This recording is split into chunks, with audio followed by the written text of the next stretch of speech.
Hi everyone. I'd just like to give you a very warm welcome to this year's ASCUS 2021 Edinburgh Science Festival online programme. We're delighted to be presenting E-Numbers, work by artist Sneha Solanki as part of the visual arts exhibition. And this work, this is a project and work that's been taking place over a number of years, and it proposes a new and expanding rendition of the E-Number food additive system and exploring this through microbes. So for the event today, we're really delighted that Sneha has been able to join us. And as part of this event, what she's going to do is actually guide you through the Microfood Library exists as a resource, as a website that you can actually explore outside of this. So in addition to the physical exhibition at Summerhall. And so she's going to guide us through the making of this work online.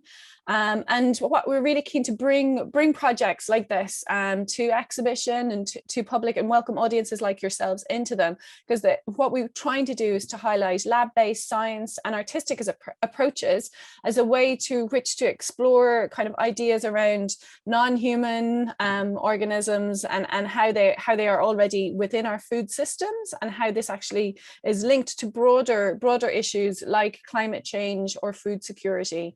And these are themes and topics that are very much part of Sneha's work. So we look forward to hearing more from her about it. But yeah, we'll begin the event with a talk from Sneha. This will be followed by an in conversation. So I'll talk a little bit with Sneha about our collaboration, as we've worked with her over a number of years. But what we'd like to do is at that point, we'll open it up to the floor as well, because we're really keen to hear from all of you, any questions that you have about the work or for Sneha and the kind of process that she's been developing. So if you just use the chat function, you'll be able to post your questions in there. But yeah, without further ado, I'd like to pass the floor over to Sneha, who's going to tell us a little bit more about the work.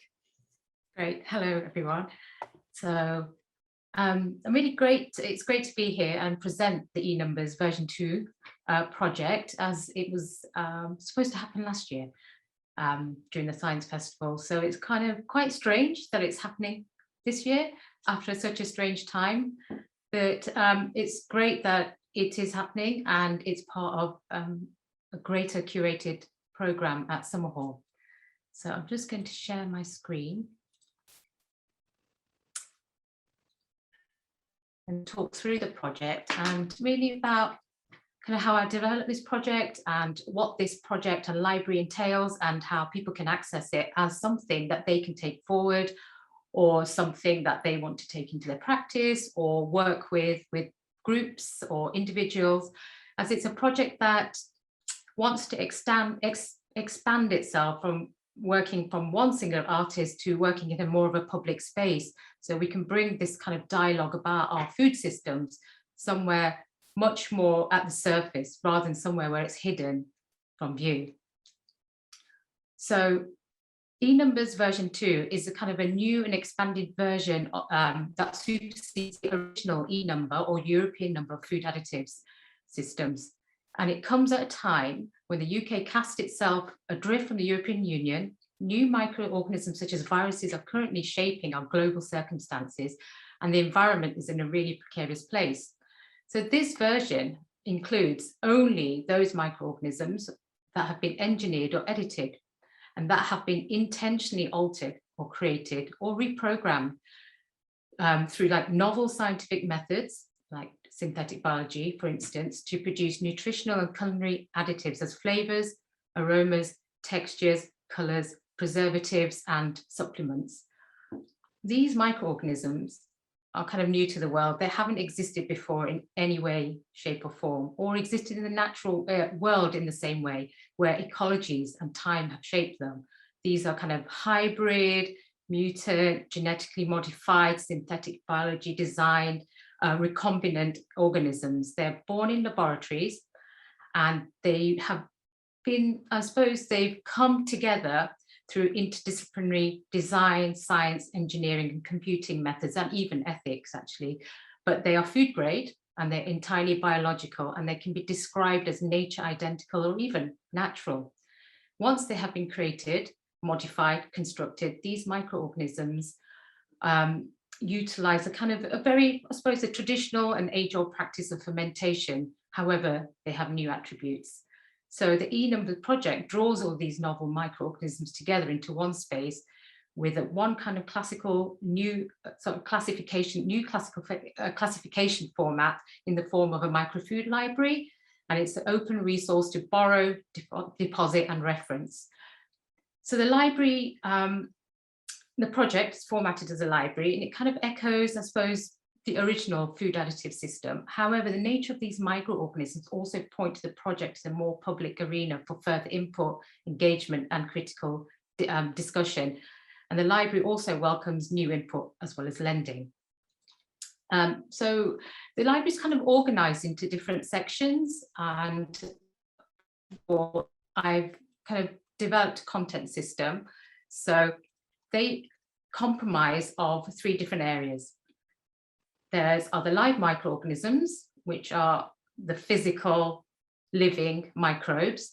There's reference information, which can be physical information or information found on the project's website, the Microfood Library eNumbers website, or products made by the microorganisms. These are the kind of the additives made by them. So these are the new kind of characteristics they possess, for instance, producing a flavor or an aroma.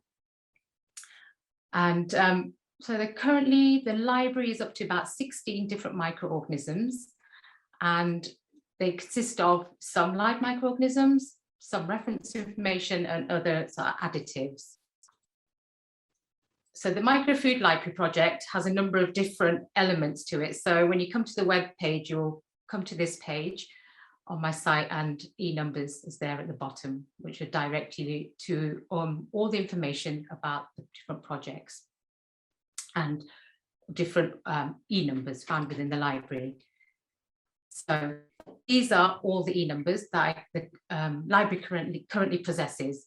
We've got about 16, as I mentioned, and it's really an intention for the project to grow and continue and to develop, to kind of map these new food enhances microorganisms that haven't existed before, and where they are, which companies produce them, what names they go under, and in specifically what products they may actually exist in. And this is really, really difficult to find the information on where are they used.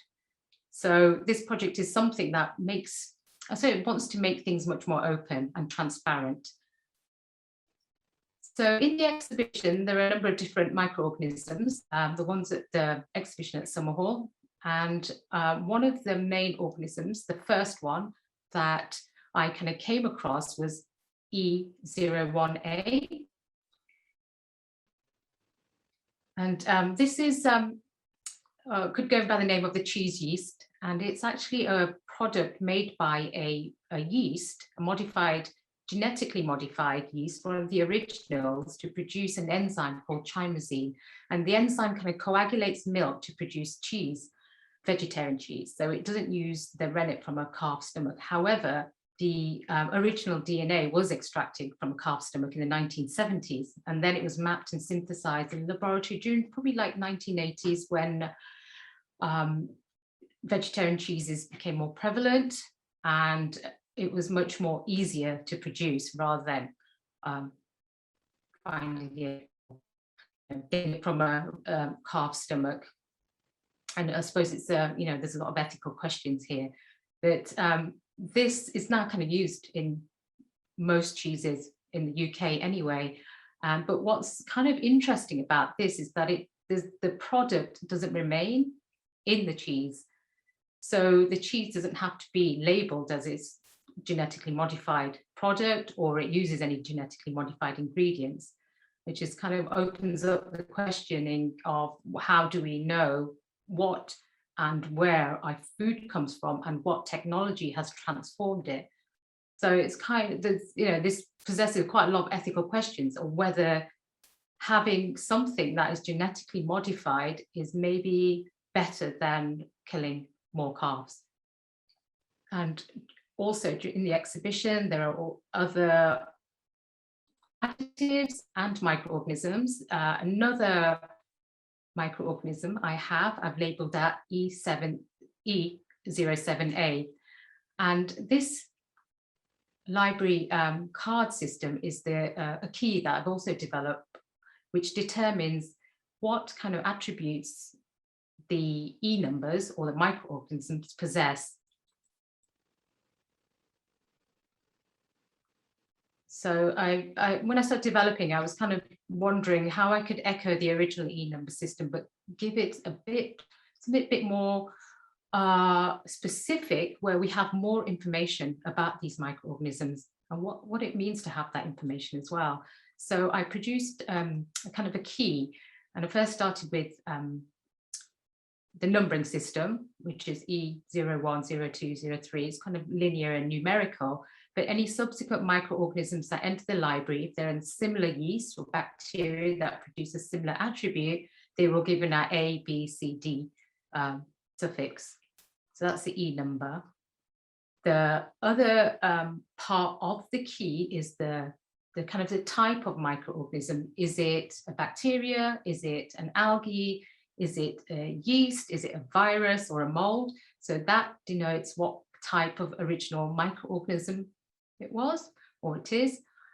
And then this section is the nature. The nature section, I suppose, determines the kind of organism it is, but in terms of what kind of technology has shaped it, what kind of organism is it? Because it's not what we describe as something that's natural in the same way, but it has its own nature. So this means that has it been either genetically modified, which is a kind of an older version of kind of modifying organisms, and one that's supposed to, I suppose, has kind of a more kind of a polar discussion about it. And the other that's in the library, the other organisms are ones that are much more kind of novel and newly modified. So they normally follow a procedure of going through the process of synthetic biology, which is, I suppose, it's much more precise, and it kind of exists in a more interdisciplinary manner, where organisms are put together through parts rather than something is just targeted and modified. And as I said, it's much more precise, so you can produce much more sophisticated organisms. And then the other section of the card is this section, which talks about kind of the attributes or the characteristics of the microorganisms. So different organisms have been modified for specific reasons, because they have this ability to ferment lots of different flavors, other additive functions like aromas. They can be used as an aid or a coloring, for nutritional purposes, preservatives, and as sweeteners. There's quite a number of organisms that have started to be modified to produce different sugars and sweeteners, but using bases like stevia, for instance, because they seem to be seen as much better for humans in human consumption. And the other part on the key, which denotes character, is the kind of uncategorized section. I kind of left that as an X for kind of new attributes that might come up, or new characteristics that, haven't previously existed before. So the key kind of is there to bring all of these microorganisms into one space, and to kind of, I suppose, you can then see clearly what these microorganisms are and how they have been modified and what kind of characteristics they produce. And on my website, there's kind of much more information on there, where you can see specifically what each section means.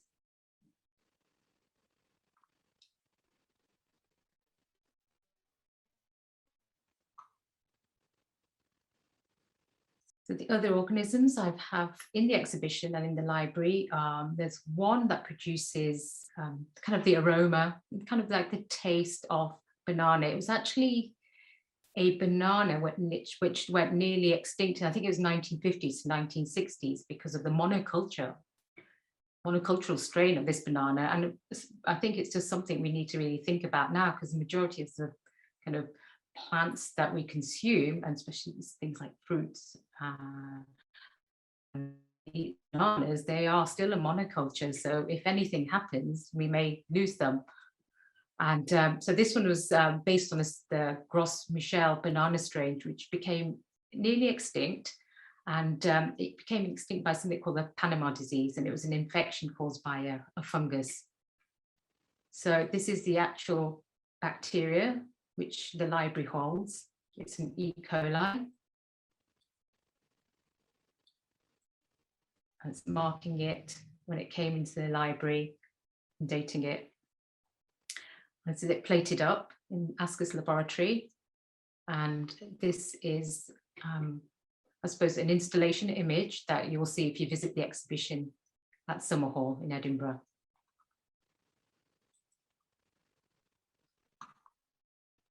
And the library holds kind of quite a number of us, I said up to like 16.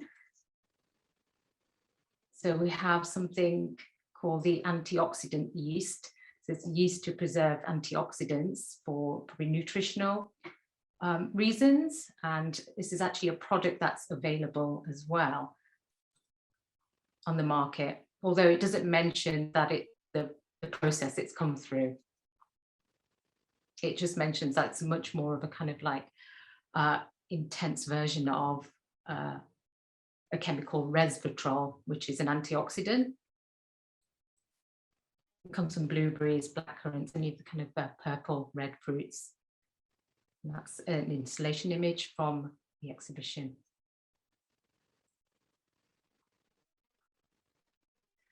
So others include sugar producing, should say later on. Oh, let's have a look.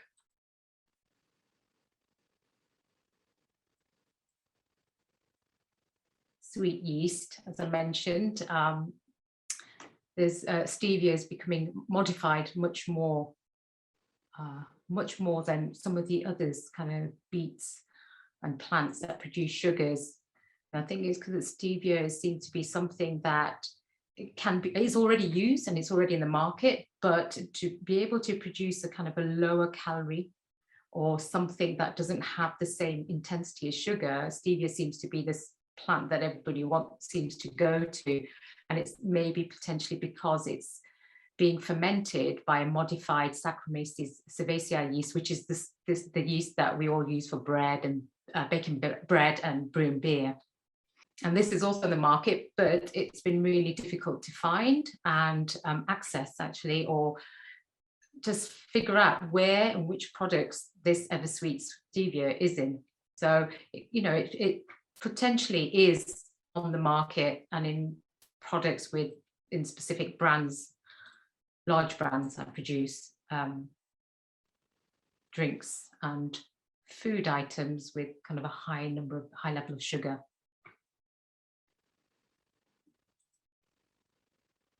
It just kind of mentions on their website. So I've kind of, on my website as well, on this project, Microfood Library's project and the e-numbers, I've tried to map the information on the website of the product, and shows how it's kind of like it's a lifestyle, and it shows you how it's, a lot of times it shows you how it's kind of made, but what it doesn't mention is the process that it actually goes through, and if it's through sort of genetic means or what means has this gone through.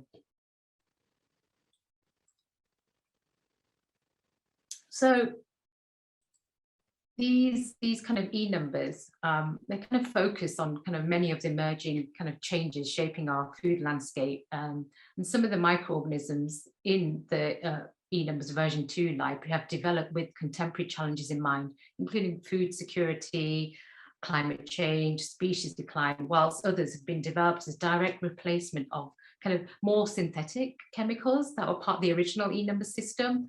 So they wanted to create something more natural, for instance, rather than something that's chemically derived. And some are kind of created for novel purposes.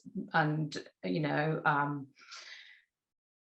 a few of these e-numbers that have been created for kind of through experimentation to see, if artists could use them or if they could be out in a public space. The majority of these are actually spanning from commercial companies for commercial exploitation.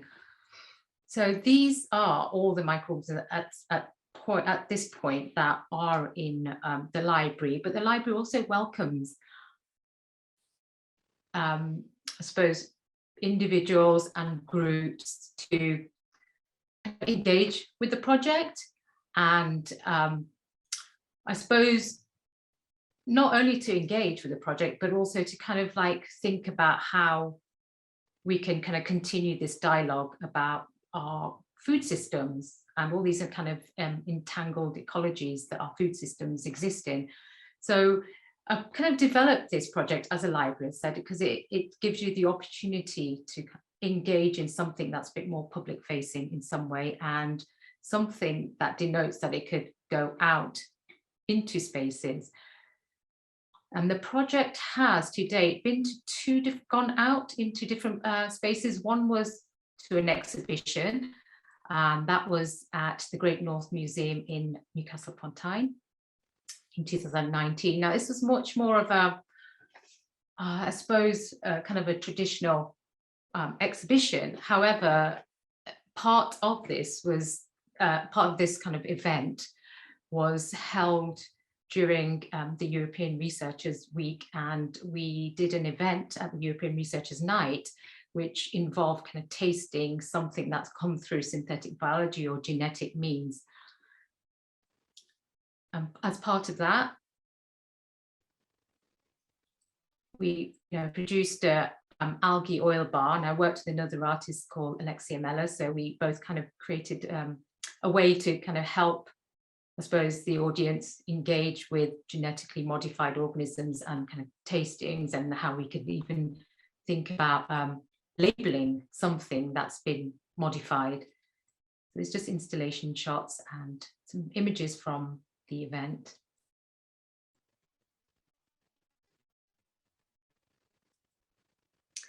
And this was kind of labeling the algae oil. And after kind of lots of quite interesting discussions, this kind of was kind of the end point to see whether or how the audience or individuals could label a bottle of something that's come through those means.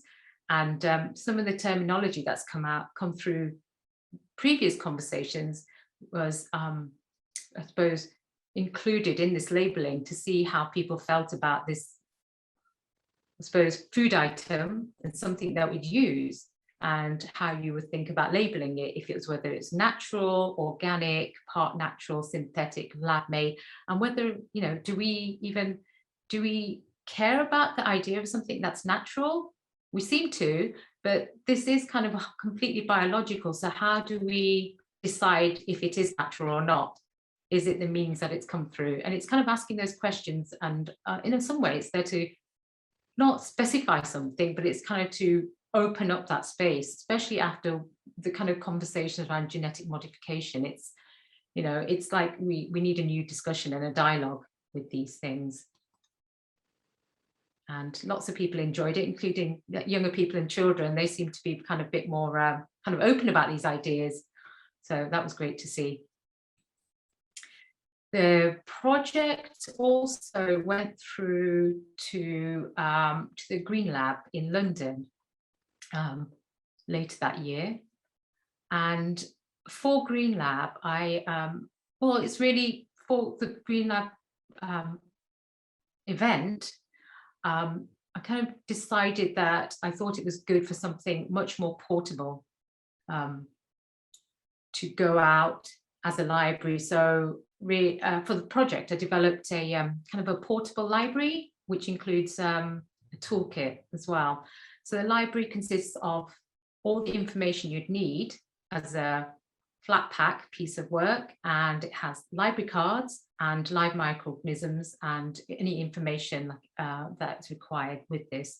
So it could be the key information and also any kind of licensing information, which was developed with ASCUS. So portable library, it's great for all of these projects to go out into the world. However, they also need a specific license, which is required by the Health and Safety Executive of the UK. So it's been quite an interesting process of negotiating and having to facilitate these kind of different dialogues. But actually it's been really great because it means that we can take out anything that has not existed before, like genetically modified organisms, out into the real world with a specific license. So that's kind of part of the toolkit, and it's something that myself and ASCUS are developing further into how can we take this out further to be able for people to engage and use as a tool, or use as a discussion point, or engage with it in a pragmatic way. So the workshop at Green Lab was with students from the MA Biodesign course from Central St. Martin's, and it was great for them to kind of engage with the library, and also because they didn't actually at that point have any facilities to work with anything live, and any material that they described as kind of live material, like these microorganisms, in their course. So for these students, it was something very much related to what they were doing, but also it gave them a much more kind of realistic perception of working with biodesign.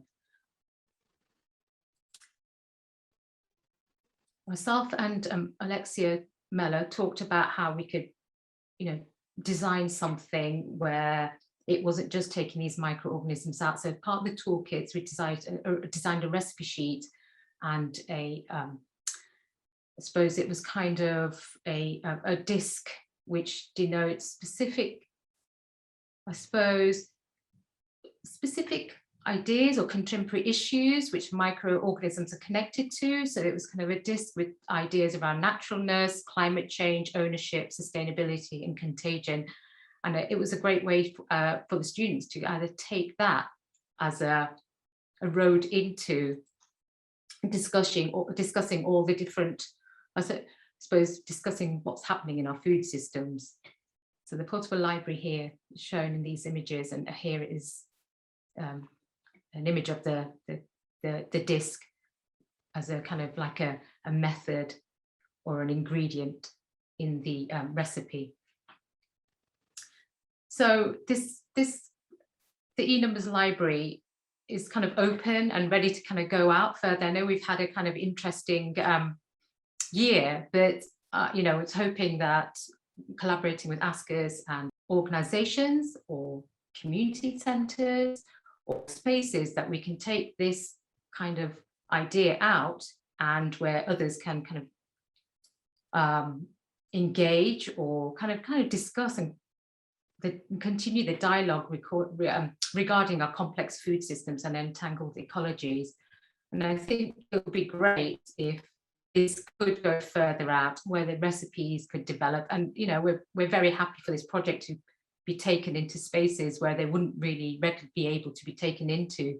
But it's a growing project, and we hope that we can kind of continue to develop it this year.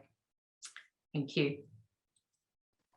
Thank you so much, Sneha. It was really great to hear you kind of delve in deeper to the Microfood Library, and to hear some of the ideas behind it. I think at this point we'd like to we'll start to have a conversation. I know there's a few things that we were keen to discuss, but I'd also like to encourage anyone who's in the audience, please feel free to use the chat and share any questions that you have, and we hope to kind of weave them into the conversation. So it'd be good to kind of broaden the conversation out, because I think that's very much kind of inherent in this work. I think what's really interesting, you talk a lot about community and the library as a resource and all of these aspects, and maybe just to kind of delve a little bit further into that. And I know we've worked with you over a number of years, and in ASCUS Lab, so there was 3 particular organisms that we've been housing in ASCUS Lab over the last year or so, and they've actually joined our own collection within the lab, because we have a range of microorganisms that we open up to artists and non-scientists and community members to explore microbiology for themselves. But yeah, can you delve in a little bit, why is encouraging other artists, to work in this way important to you? Well, I think my practice has always been a sort of kind of open. It's always kind of followed a kind of open and horizontal way of thinking and being.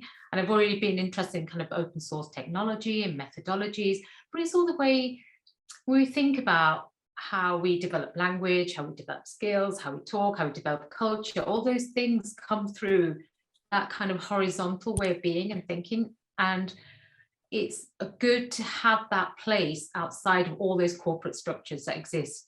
And within that, I'm not being kind of possessive about this project. It's kind of, I have put a lot of time and effort into it, but it would be great to expand for somebody else, someone else, another organization and group to kind of add to it, for it to be further out into the public space rather than it being kind of just attributed to one artist. And I think it's kind of important that that happens, but it's also great that it's part of your collection now, because we know that lots of different artists and individuals, people come in to use that lab, and they can experiment those organisms in the same way.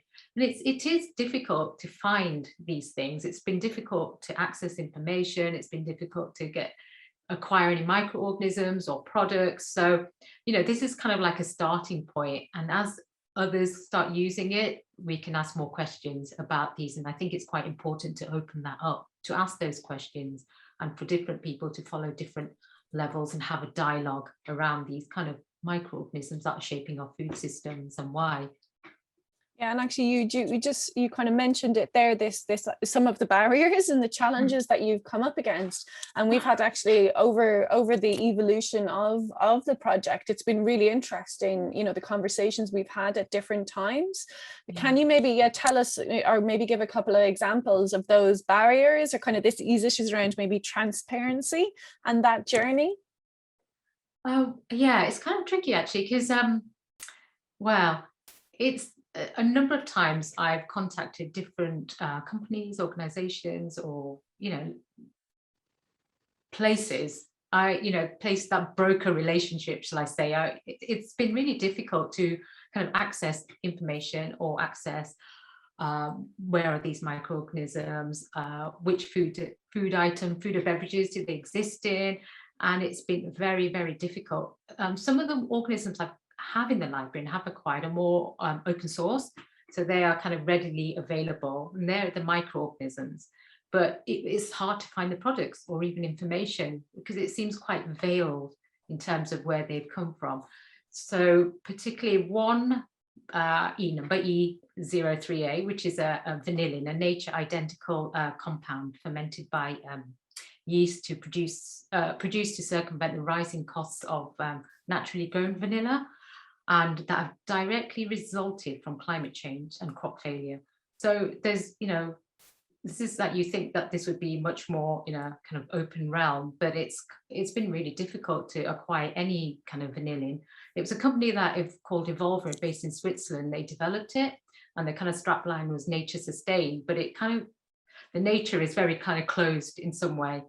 So they are based in Switzerland, so I contacted them, and they have offices in Europe and then a distributor in the States, and I wasn't able to get any kind of clear answer or on any of the questions. And it was because of the fact that they were being evasive or guarded. They just were very, very unclear, and I didn't really get anywhere apart from spending quite a long time and lots of emails to lots of different people around the world. So I decided to document that, and in the exhibition and on my website, there was a small portion on my website under E03A, that's the vanillin and vanilla produced by Evolver, where I show the kind of the email thread of the conversations, or some of them, because they're quite large.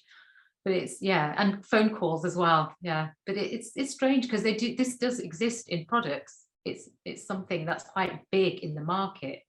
So well, vanilla is huge. It's an ongoing, kind of challenge. Even just the price of vanilla now, it's just through the roof. Exactly. And I remember the Newcastle exhibition, vanilla was really notable by its absence, because it just wasn't there because of all of this kind of background and these conversations, which made it very, it's very interesting to kind of as an artist delve into this world and to see kind of or get insight into how, yeah, some of there's transparency, or there's, yeah, it's economics, I guess, gets in the way. Economics, intellectual property, trademarks, there's all these different levels. I was first of all, I was like, oh yeah, I should be able to get some. It was kind of quite naive at the beginning. I realized as this project has evolved that it's been quite hard to get hold of anything. And, you end up reading journals and articles in Nature, and, it's kind of not easy read. Not an easy read at all. I'm not a scientist and an artist, so it's, I'm a kind of lay person when it comes to any of science elements. So, and the language is very technical, but it's kind of finding out specific terminology and specific words that you understand that product has come through a process which has been engineered somehow, or modified, or created through synthetic biology. But it's that's what I mean. It's an ongoing project for that very reason. And also kind of these microbes evolving and developing continuously. So, and we have, and just in relation to that, actually, a bit of an add-on. So we've got a couple of questions from Rachel from the audience.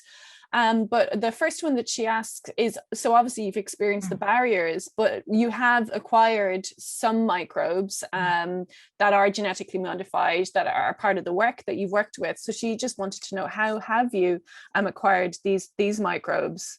Well, these, so it's strange because these have come from the United States of America. So I think they're much more liberal than the rest of Europe, and their laws are quite different to ours. And the beta-carotene yeast came through an open source process. So you were able to purchase the beta-carotene yeast. However, in order to purchase the beta-carotene yeast, and maybe the banana E. coli as well, something similar, that I had to ensure that these microorganisms were coming to a verified space, like a laboratory that's verified with the health and safety executive. So I couldn't really get them sent to my home address or anywhere where, sent them to another lab if it wasn't verified, basically. So you still are in this place where, as an individual, it is hard to access things unless you work with institutions or organizations. Thankfully, I haven't had to work with any large institutions because you kind of end up just getting lost in that system. Whereas we're working with ASCUS has been great because, you're kind of a more of a, I suppose, open organizations, open to everyone, for artists, more DIY, for experimental, and for much more kind of involved around criticality around arts and science. So that, for me, it was great that ASCUS were there, really, but otherwise it would be quite difficult. Yeah, because I guess, and that leads on to the other question from Rachel. She was asking, have you worked with kind of other food labs or synthetic biology labs? Were there, other than ASCUS, were there other places you tried to or could have worked with or have worked with? I haven't. I've tried to work with the food lab. So I'm based in Newcastle upon Tyne, or just outside Newcastle upon Tyne, and other artists might have, similar kind of experience that I have.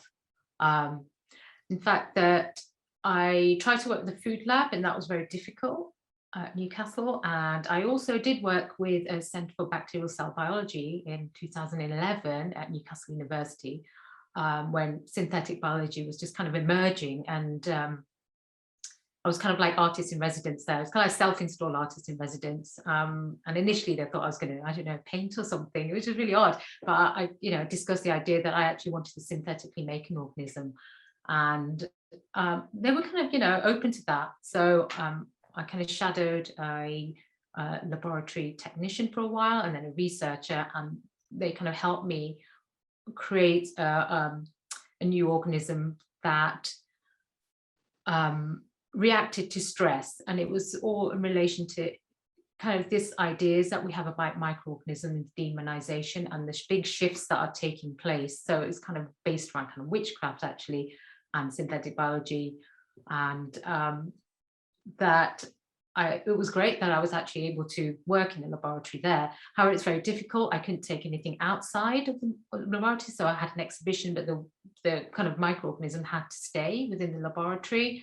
although it's deep freeze, it's hard for me to kind of access it at the moment. And it did take me a long time to get to the Centre for Cell Biology, really. I came through a few different routes and ended up working with a festival, acquiring funding and acquiring partners to make it seem much more legitimate, rather than I'm an artist and I'm interested in synthetic biology, how do I access this? So institutions, I mean, also they're busy. Institutions are busy, researchers are busy, so it's quite difficult. Yeah, and I think so when we were, speaking about the origins, I guess, of this work. So we started working with you, Sneha, back in 2016, actually, when we were first starting this lab and the lab first opened. And you were working on a project then called A to Z Unit, and some of the focus of that was around fermentation and starting to look at food through fermentation. Is that correct? Yeah, well, the A to Z unit was, I was collaborating with another artist called Alexia Mello, and it was more around kind of food systems. So we were looking at all different, or food ecology, sorry.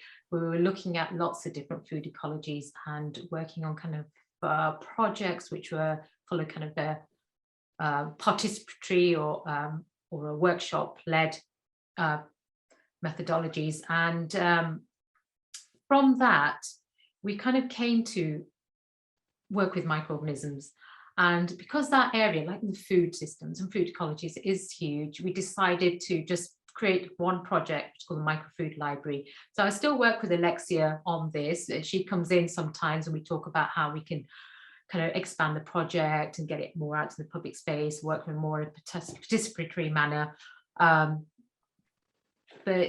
Yeah, so I decided to continue the project on one side of it at the moment. The other side's kind of parked. It's just quite huge, and Alexia and I are not, at the moment we can't work together. She's like in New Mexico and I'm here, and we haven't been able to get together for a few years now. So I decided to just continue working on the Microfood Library and all the different aspects that relates to microorganisms. They're kind of forefront of our food systems at the moment, and they have been part of our landscape. They've shaped humans, they shape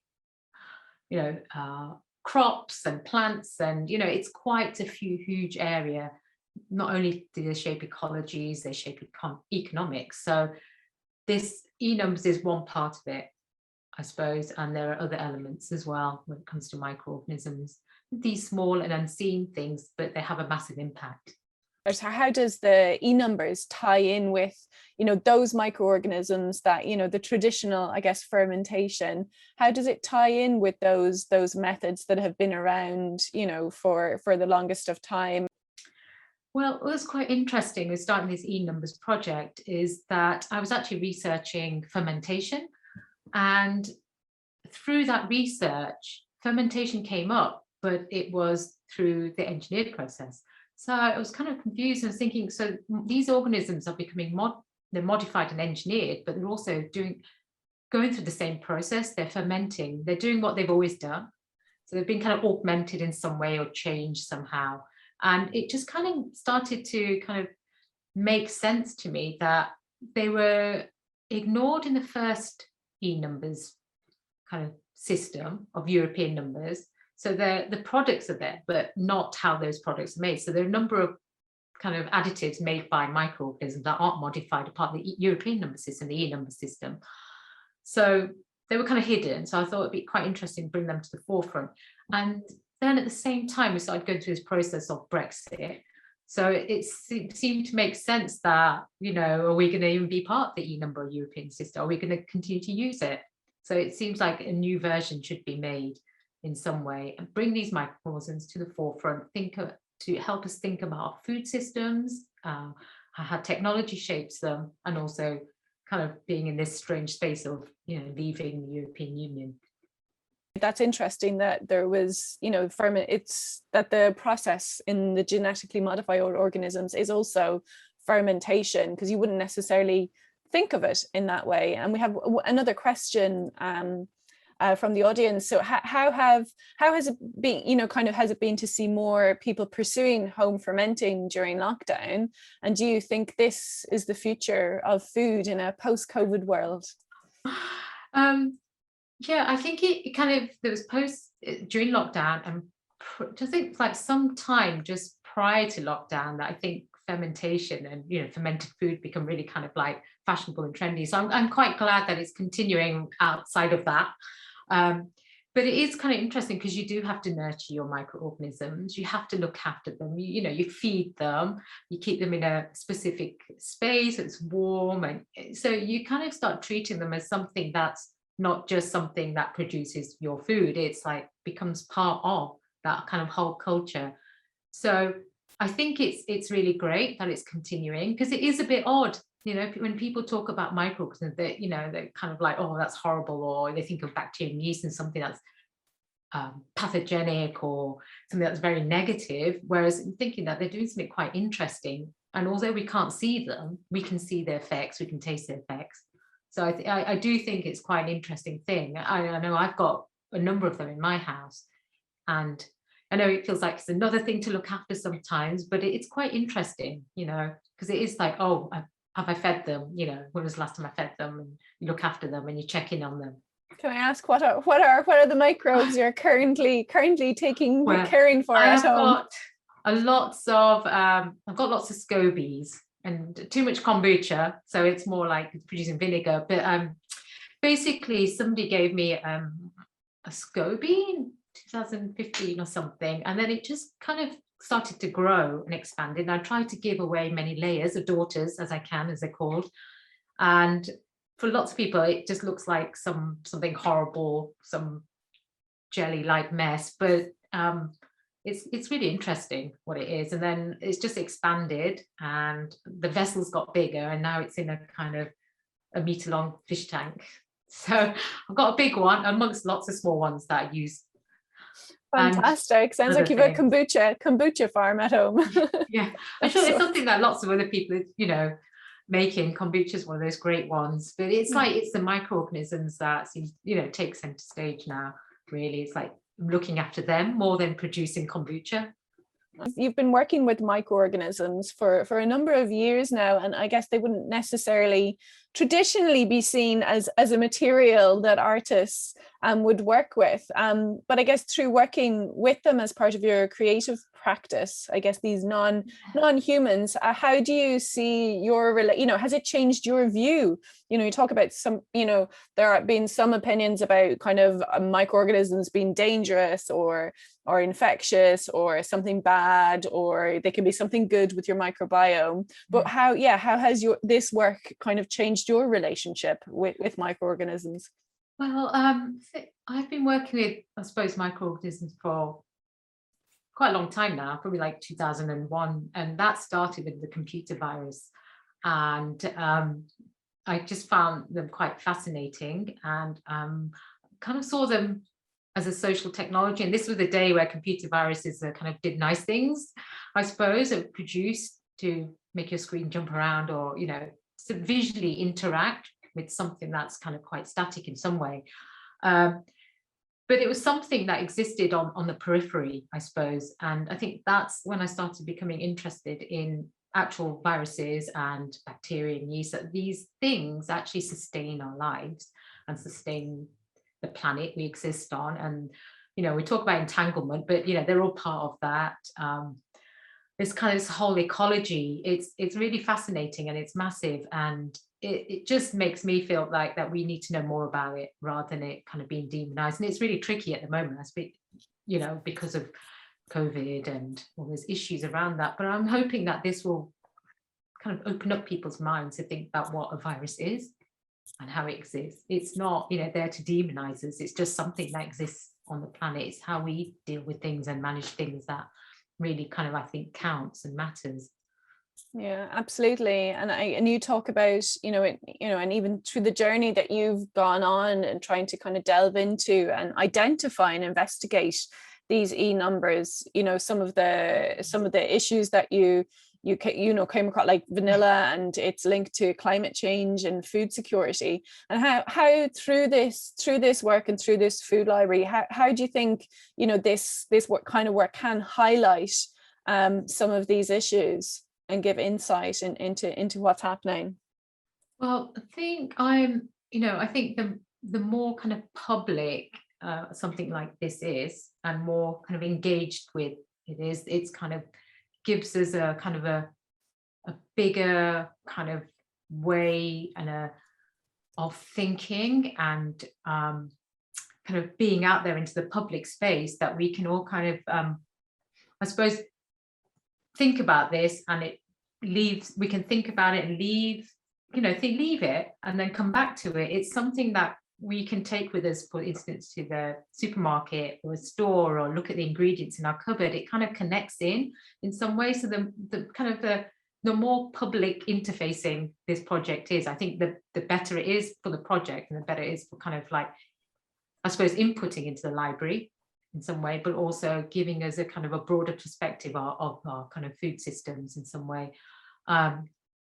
And I think that's what kind of helps with the biosafety level 1 license, that we kind of work together, and all ASCUS, you kind of manage it and help to facilitate that relationship, that it's not something that's insurmountable, that it's like we can actually go through these processes and get to a more of a public space to have that kind of discussion and dialogue in some ways. So there's kind of all these different elements of the library, I think, can work much more in a public space, rather than it being something that's like a closed box, like the things that I've kind of come across in the kind of trying to acquire e-numbers, for instance, or even finding information. It's kind of closed corporate black box, whereas this project, I suppose, tries to open it up a bit more and try and take it out into the public space where we can have that dialogue. And I guess this is exactly kind of what we're trying to do with the lab, and why we thought it was important to get a genetic modification license, so that we, you know, because genetic modification happens, you know, in labs behind closed doors in these spaces, and as you mentioned, you know, the rules in the US, in Europe, in the UK, there are different rules in different countries, and so what you can and cannot do, or how these enter or do not enter the food system, varies, which is what's really interesting about the alga oil, you know, that we were trying as part of the Newcastle exhibition. It has been genetically modified, but by the time the product gets to you, the genetically modified organism no longer exists, and therefore the product has been gone through this process, but at the end point, when it reaches the consumer, it's no longer considered genetically modified. So, you know, these things are already in our system, in our food system. They're everywhere, and we're consuming them. It's just, as you said, there's a lack of transparency about how the production has taken place, and the process of that. As through the lab, what we're trying to, you know, we've worked with other artists as well, and that's where we're trying to, you know, we're really keen to be able to bring these organisms outside of the lab. You know, you have to do it in a very safe way, and around particular risk assessments and handling, but we're able to kind of bring them out so that people can see them, and they can become more tangible, less abstract.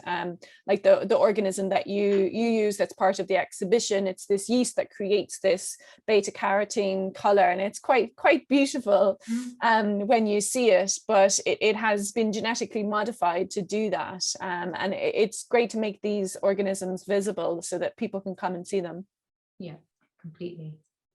And I guess so. Yeah, we're kind of coming to the end, but I guess I'd just like to end on, because you know, which I think is really nice about your work and your practice, this idea of community and collaboration. If someone, part of the audience, wanted to contribute to Microfood Library, you know, what would you say to them? How would they go about getting involved and contributing to it? Yeah, no, that would be great. On the e-numbers website, the microfoodlibrary.org, there is an email where you can just contact me, or you can contact ASCUS, I suppose, as well. Yes, we have parts of the organisms are in our collection. So if you're interested to understand more or see the organisms for yourself, you know, we're in Summerhall in Edinburgh, and you can just get in touch with us also. But yeah, I'd like to encourage you definitely to come along to Summerhall. I think that kind of brings brings everything to a close for today. So the physical exhibition, e-numbers, as part of Syncrasy this year, it opened today. And it continues until the 11th of July. So it's open daily from 12 till 5:30. But afterwards, it still will be at Summerhall until September. And yeah, the Microfood Library, you know, it's there, it's online, it's a resource developed by Sneha, and it was really great to see you kind of guide us through that and see a little bit of how there's such rich information in there. So do jump online and check that out. But yeah, Sneha, I'd just like to thank you for joining us today and sharing the work and giving us more insight into the research behind and how the work has evolved over years and continues to evolve into the future. Watch this space. Look forward to seeing how we can bring more people and more community members into the project. But yeah, I'd just like to say thank you to Sienna behind the scenes for doing all the tech today, and also Kasia and the Summerhall team who've installed the exhibition that was supposed to be here a year ago. We're delighted to finally have it. So do check it out, and thank you all for joining us for this talk today. I hope you enjoyed hearing more about Sneha's work. Great. Great, thank you. Thanks Sneha, and thanks for joining us.